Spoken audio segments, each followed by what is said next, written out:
Hello मेरे little masters, नन्हे मुन्ने छोने, मेरे प्यारे प्यारे लिटिल मास्टर जीनियस, कैसे हो आप सब? मजे में हो ना? हाँ, अच्छा तो आज मैं आपके लिए एक और नई कहानी लेकर आई हूँ, इंटरेस्टिंग स्टोरी। कौन सी? हाँ, वही पिछली वाली बात याद कर लो। किसकी स्टोरी सुनाई थी मैंने? एरोबेट नट की, है ना? क्या नाम था उसका, याद है ना? अरे आपको तो दोस्त पक्के पक्के याद रहते हैं। उसका नाम था रोहक, और वो नट जाति से था, नट। हाँ, उसके परिवार में रस्सी पर करतब दिखाने का काम होता था, और उस पतली सी रस्सी पर चलना होता था, बैलेंस बनाना होता था, और उस पर डांस भी करते थे। रोप डांसर भी कहते थे नट को। हाँ, एरोबेट भी कहते थे। बहुत सारे नाम होते थे उनके, और कई तरह की कलाबाजियां दिखाते थे वो लोग। आज नहीं मिलते वैसे नट। तुमने कभी कठपुतली का तमाशा देखा है? नहीं पता? अरे लुप्त हो गई है वो सब कलाएं हमारे यहाँ से। हाथों में, उंगलियों में डोरी बंधी होती थी, और एक नहीं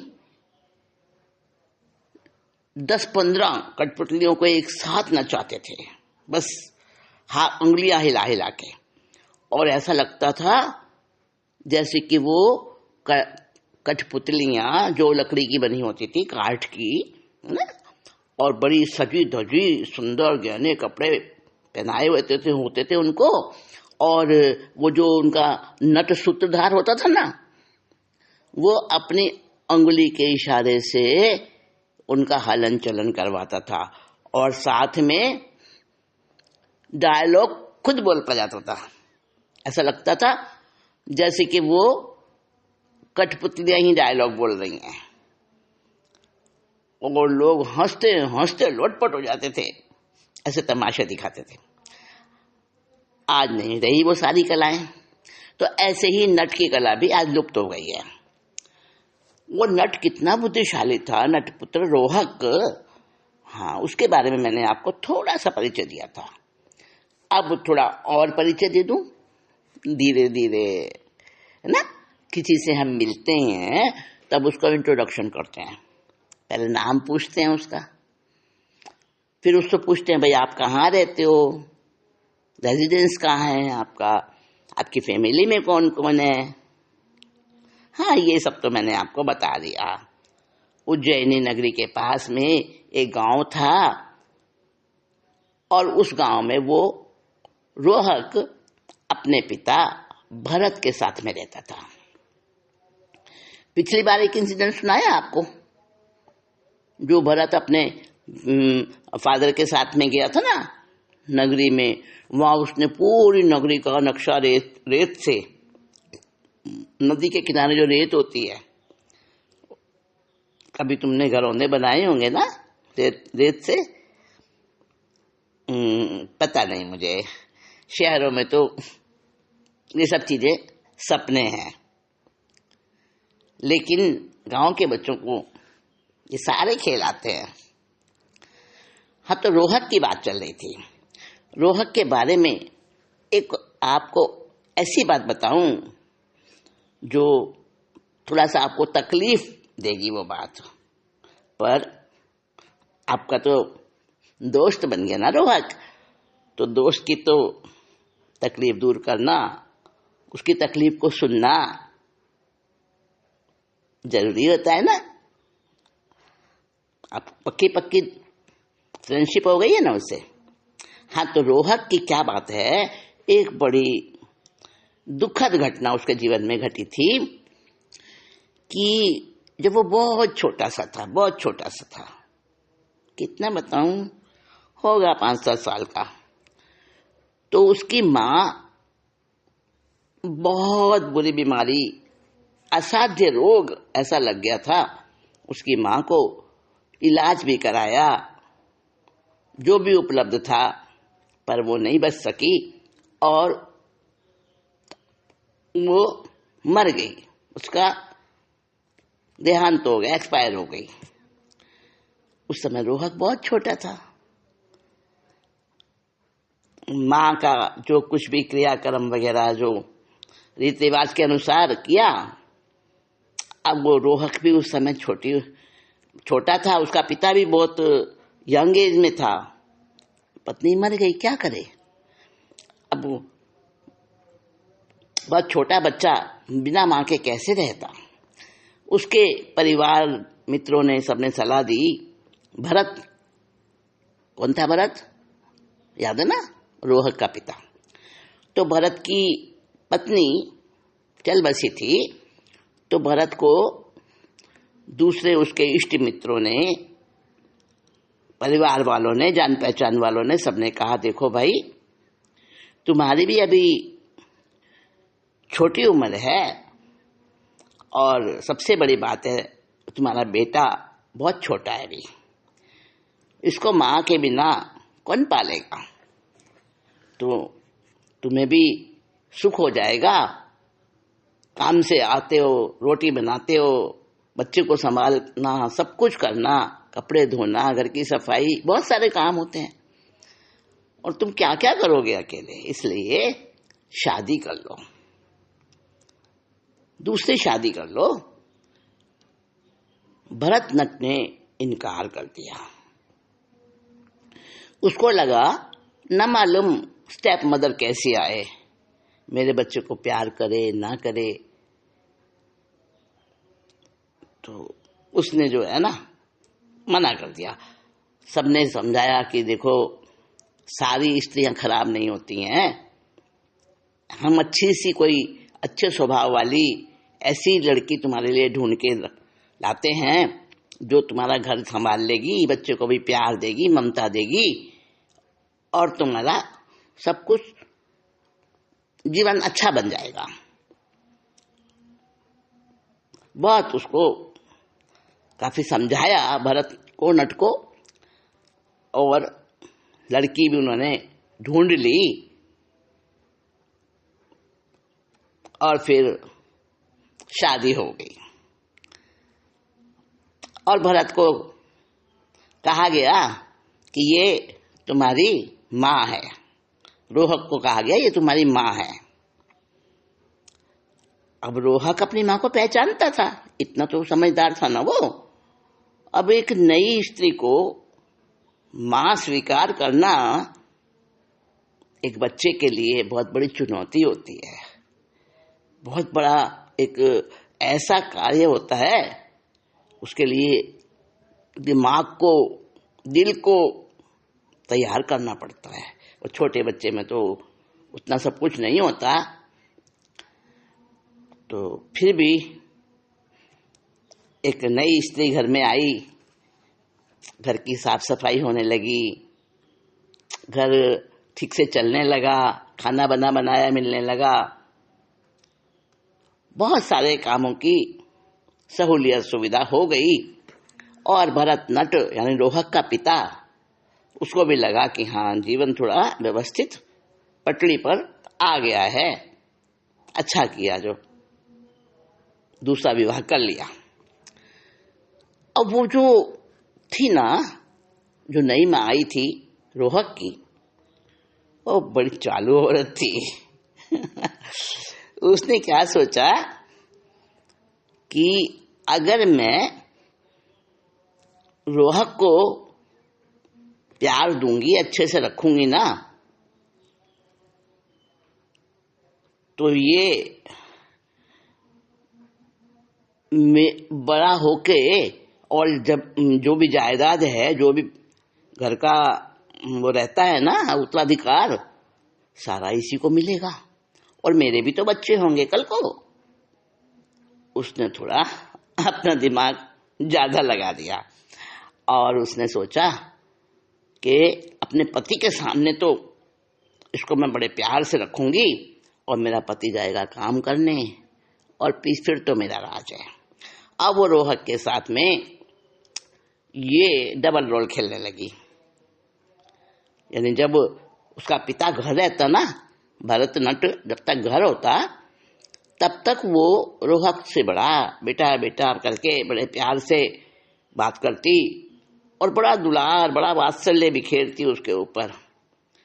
भरतनाट्य को लगता हाँ मेरे बच्चे को माँ मिल गई अब, लेकिन वो काम पर जाता और वो उसके साथ में ऐसा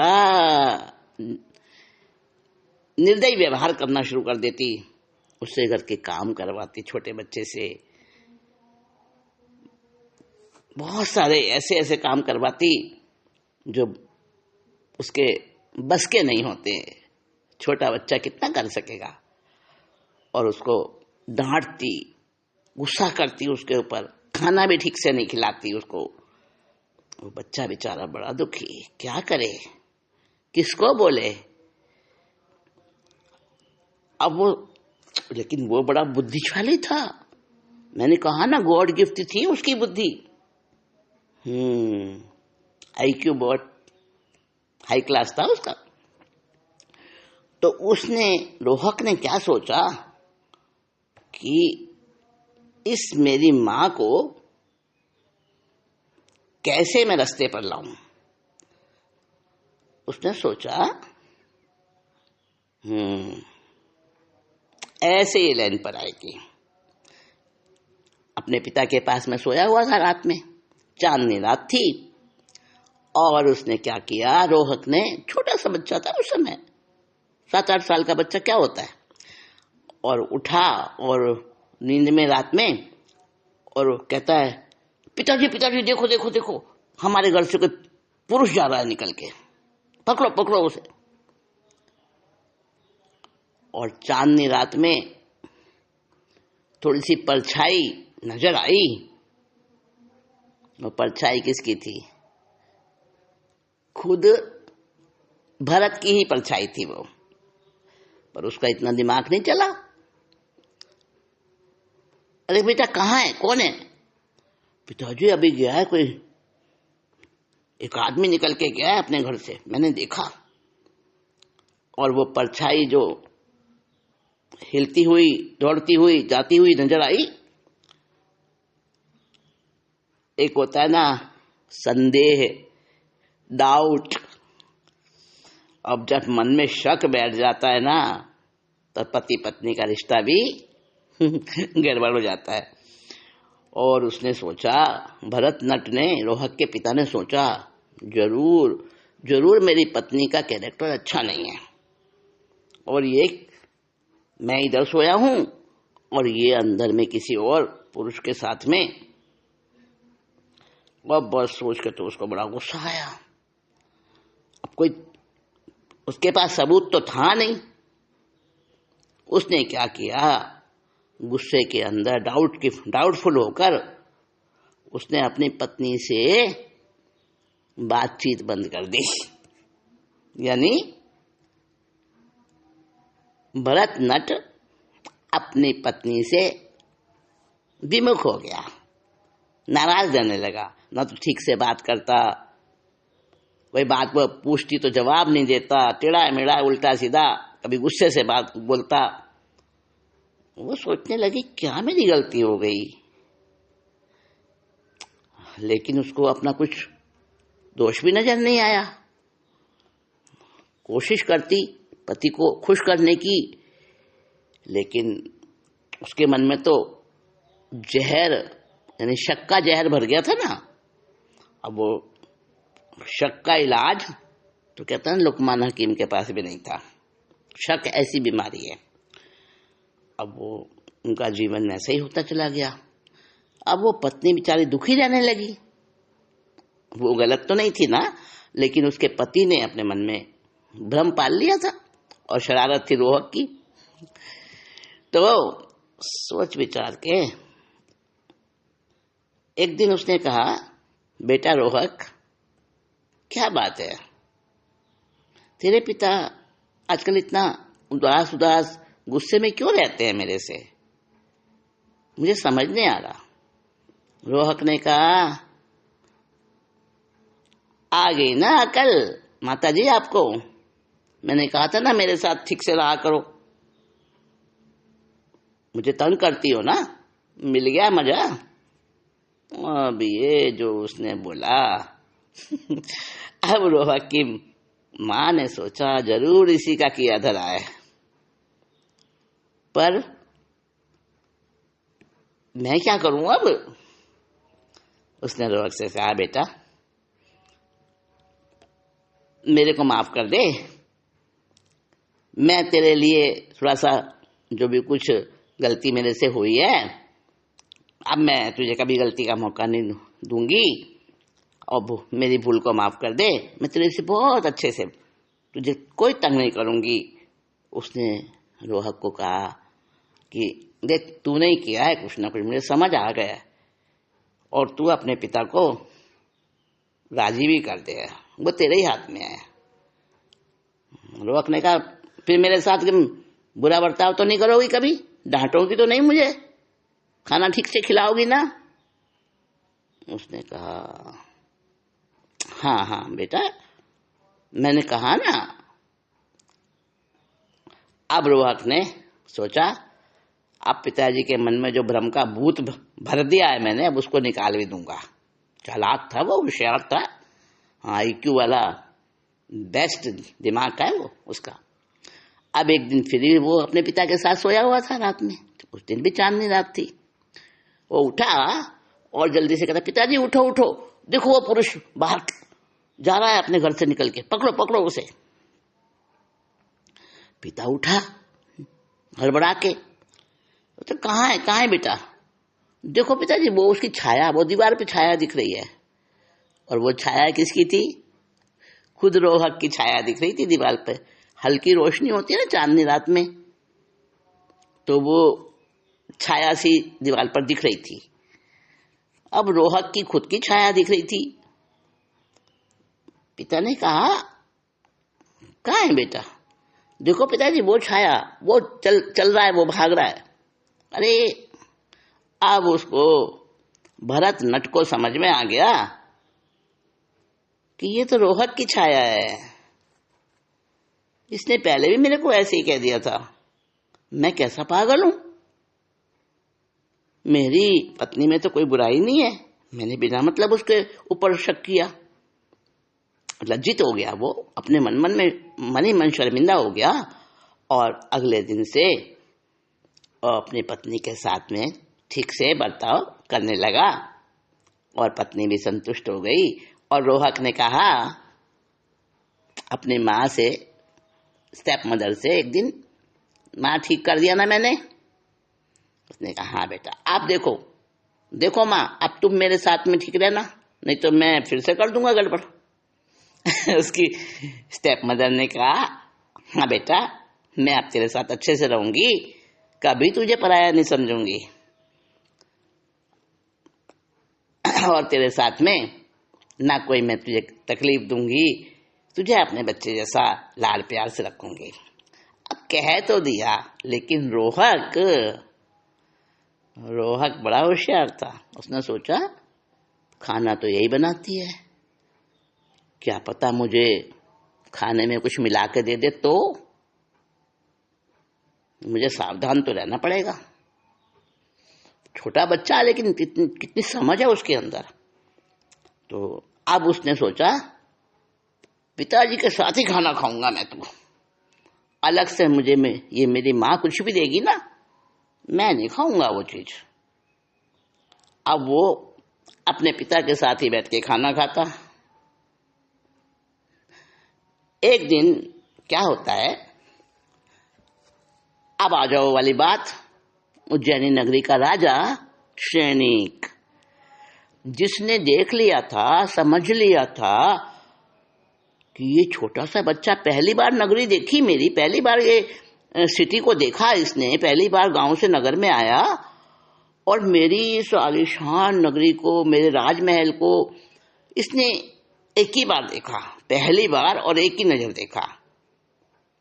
और इतना सुंदर इसने नक्शा बना दिया मेरी नगरी का, जो का तो जीवंत जीता जागते जैसे नगरी में घूम रहे हैं, ऐसा राजमहल बना दिया जो का जो सारा। तो वो वहीं प्रभावित हो गया था रोहक की बुद्धि से। उसने नाम भी पूछ लिया था,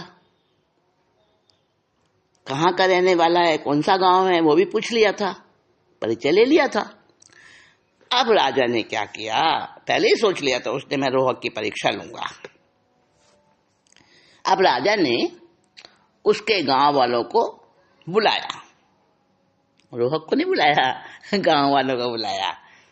अब सारे नट इकट्ठे होके राजा के हुक्म के अनुसार आए राजा के दरबार में। हाँ हजूर, कैसे याद किया? राजा ने कहा, देखो भाई, एक कार है, हमारे राज्य में ये जो क्षिप्रा नदी बहती है उज्जैनी में,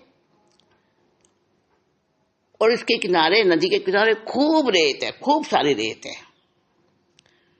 तो ऐसा करो कि आप लोग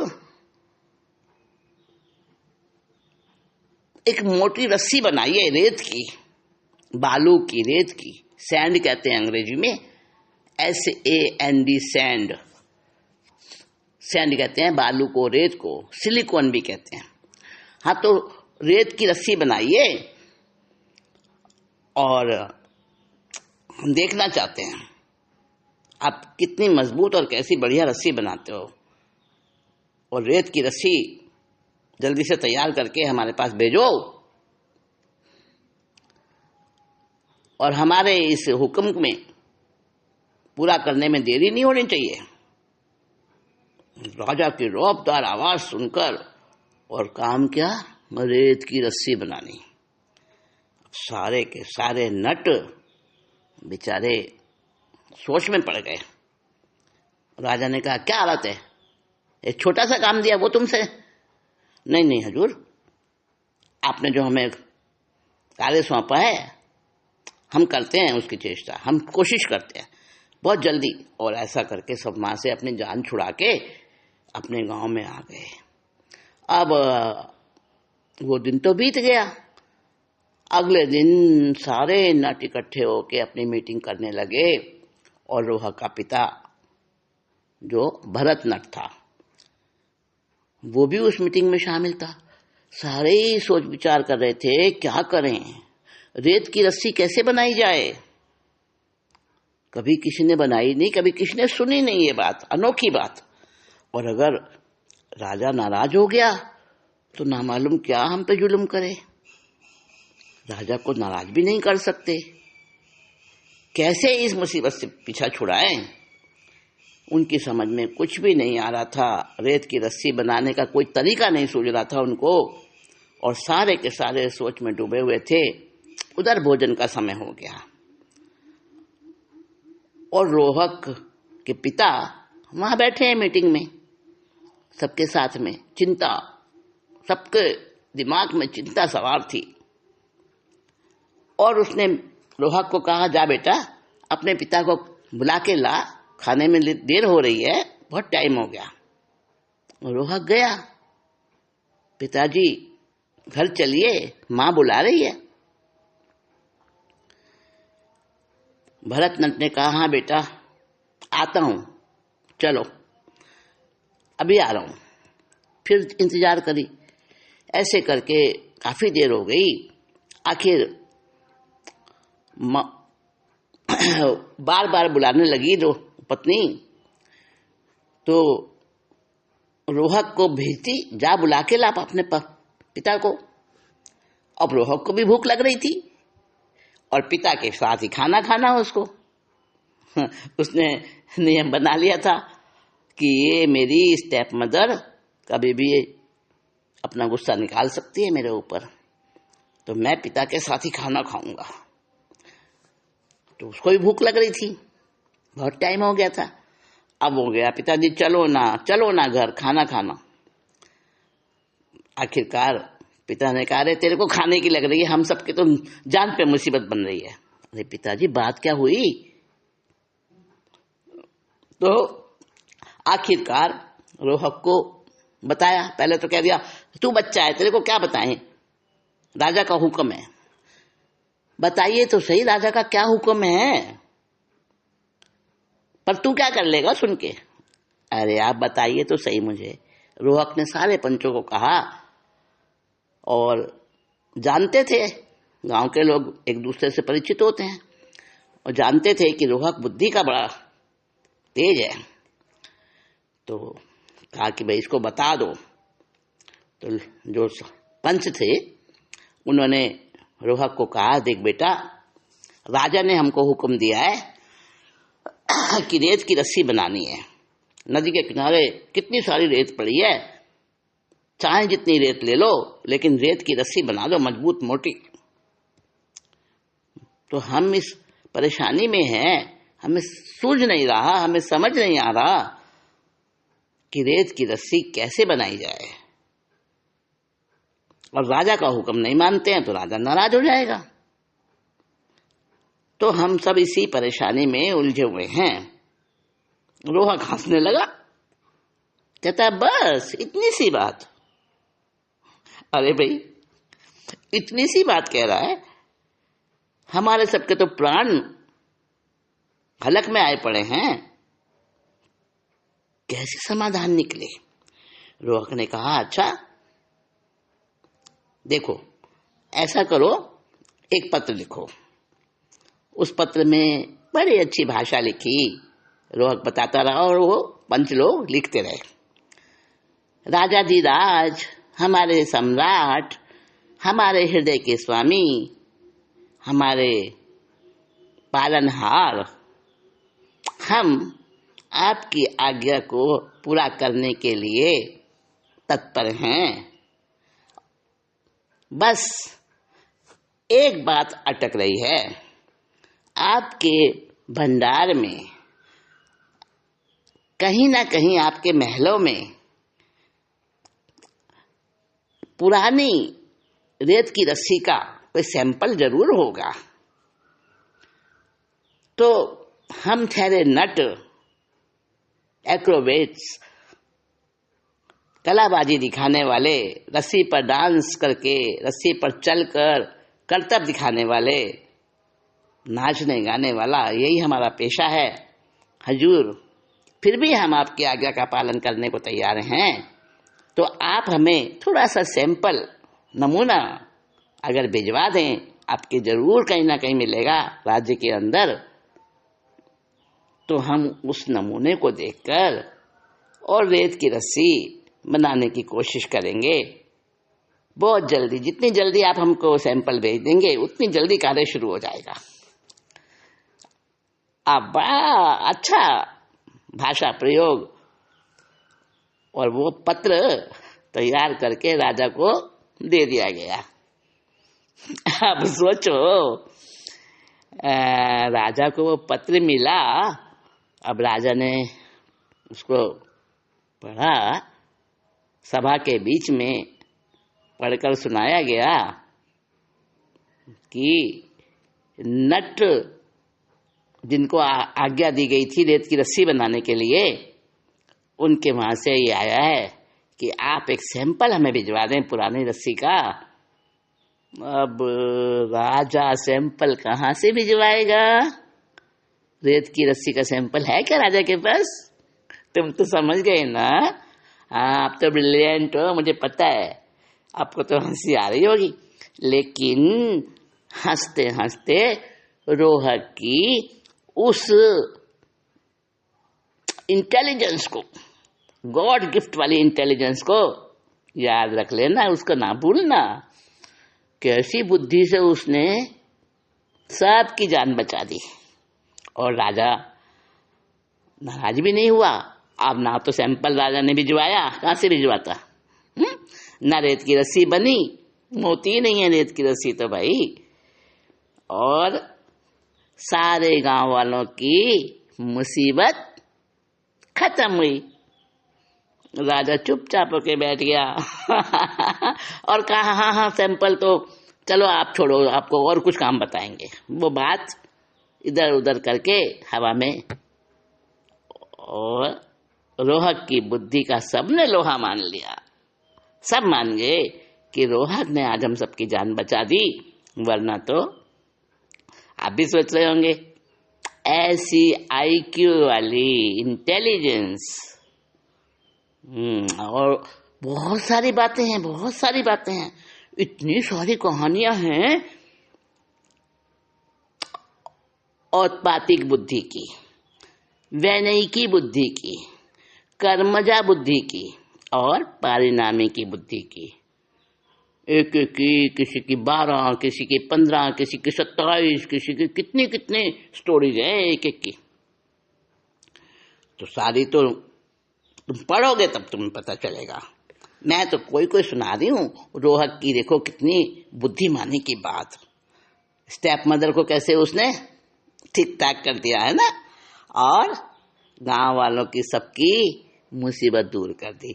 लेकिन राजा तो जान गया था।